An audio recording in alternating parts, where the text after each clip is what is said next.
And take them home, और उनको क्या करेगा, वो घर ले जाएगा।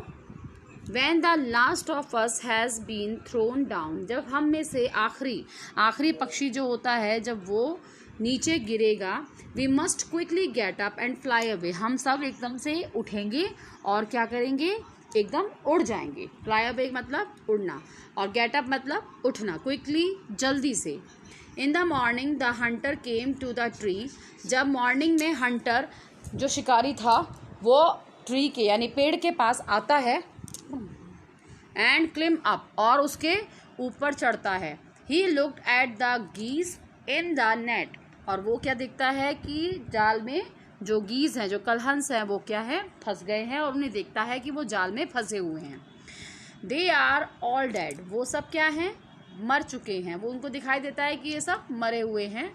ही मटर्स टू हिमसेल्फ, ही मटर्स मतलब बड़बड़ाना, अपने आप, हिमसेल्फ मतलब खुद से ही बातें करना, धीरे धीरे जब हम बड़बड़ाते हैं तो उसको मटर्स बोलते हैं। ही मटर्ड टू हिमसेल्फ, वो आपस में क्या कर रहा है, वो आपस में बड़बड़ा रहा है। He threw them out of the net one by one, और वो क्या करता है, उन सबको एक एक करके नेट में से निकाल के, जाल में से निकाल के नीचे फेंकता रहता है। The birds slave still until the last one had been thrown down, और जो चिड़िया, जो हंस थे, वो सारे ज़मीन पर उसी तरीके से लेटे रहते हैं, उसी तरीके से पड़े रहते हैं जब तक कि उनमें से जो आखिरी है वो ज़मीन पर नहीं आ जाता।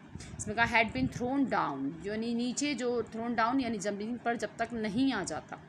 देन ऑल एट वंस, और जब वो सब एक लास्ट में सब एक जगह पर आ जाते हैं, दे गॉट अप, वो एकदम से उठते हैं, जैसा कि उनकी प्लानिंग थी कि एकदम से हम उठेंगे और उसके बाद क्या करेंगे, हम सब एक साथ उड़ जाएंगे। Last one had they then all one at once they got up, flapped their wings and flew away, flapped मतलब फड़फड़ाना, अपने पंखों को फड़फड़ा कर वो सब क्या होते हैं, एक साथ उड़ जाते हैं। The Hunter was taken by surprise, जो हंटर था, जो शिकारी था, वो क्या होता है, आश्चर्यचकित रह जाता है।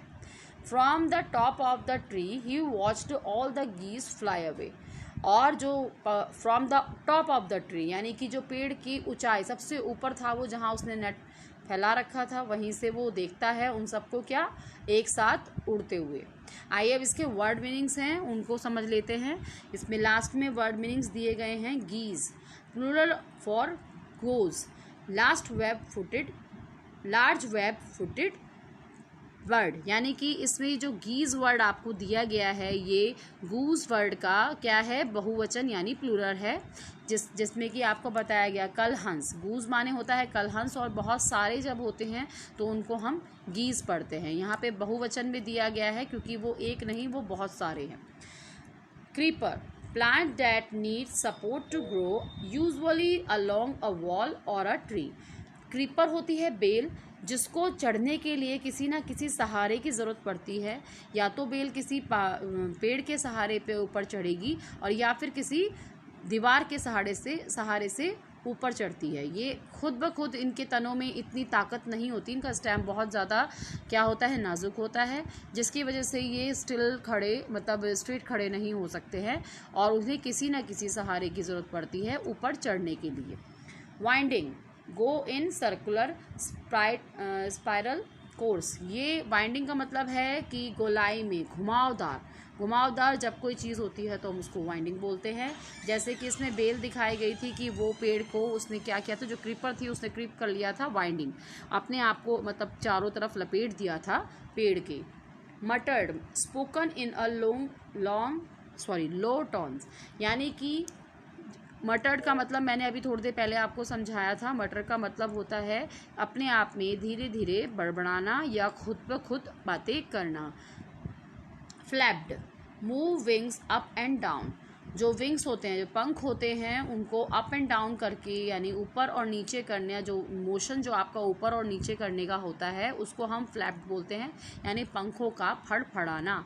पक्षी जब भी उड़ता है तो सबसे पहले अपने पंखों को फड़फड़ाकर फिर ऊपर उड़ता है।